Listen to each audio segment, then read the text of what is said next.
Good morning.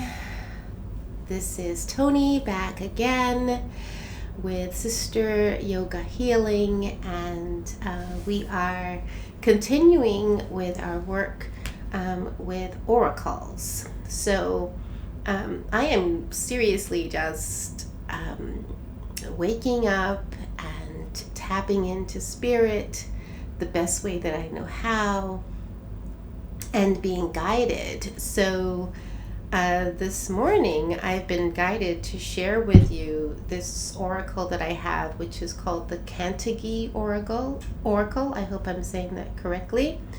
It's an ecological, spiritual guide and creative prompt deck. So inspired by nature, this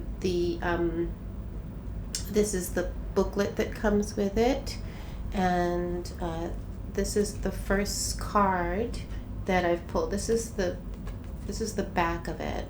Really quite beautiful spider web, right? And this is the card that I have pulled this morning, and it says, "The Dark Solstice Sun." I have not worked with this deck in a very long time, but I really love it. It's quite beautiful, very intentional. So it's actually, the Dark Solstice Sun is the first card in the deck.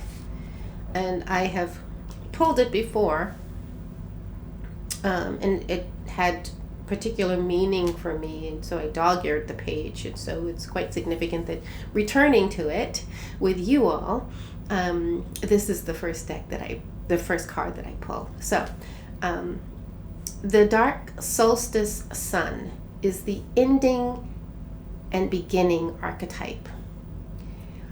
On the longest day of the year, your spot on the earth tips toward the stellar anchor of its orbit.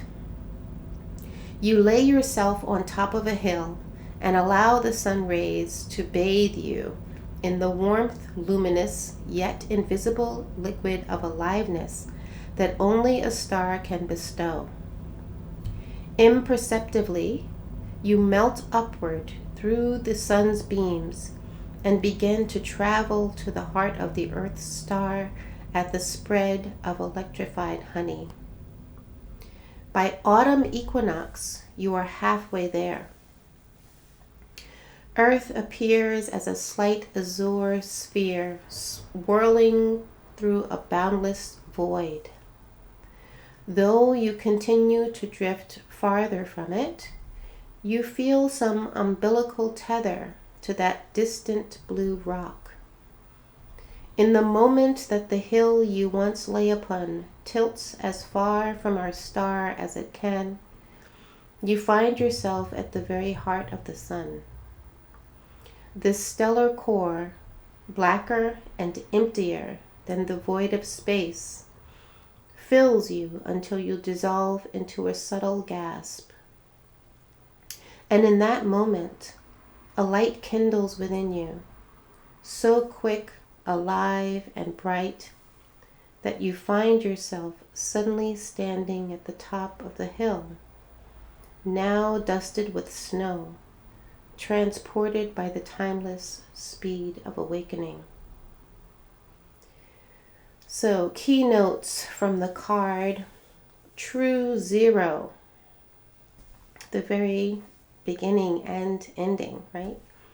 Turning point, extreme edges, the subtle and life-changing process of vanishing into void and emerging into renewal. Its symbology: winter solstice occurs when one of the Earth's poles is tipped as far away from the sun as possible.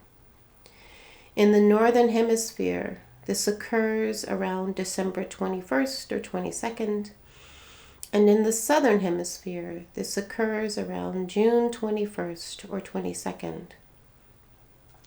No matter which hemisphere you're in, winter solstice is the shortest day of the year, so it marks the turning point of our experience of light and dark. Before that day, light is on the wane, but after that day, light waxes toward the long days of summer. It's as though the sun's relationship with that half of the earth goes through a rebirth at that moment. The change of a few more minutes of daylight each day seems subtle, but like all processes of growth, it accumulates over time. And now for the guidance.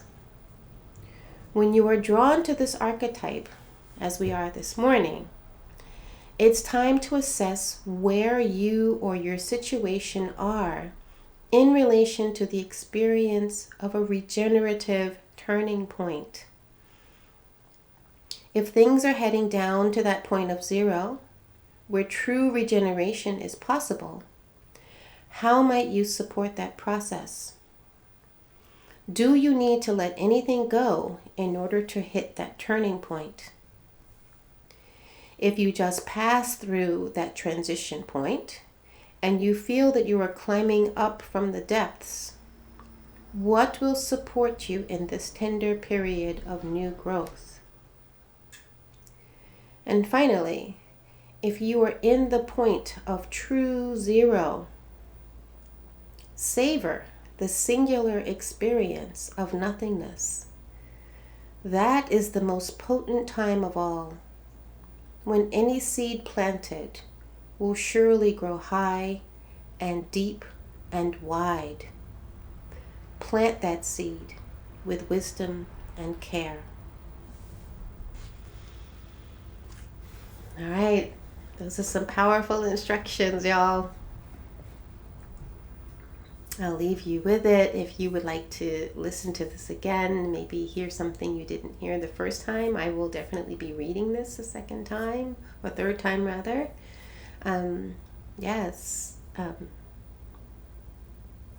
Go forward and do what you need to do. Until next time, go well. Peace.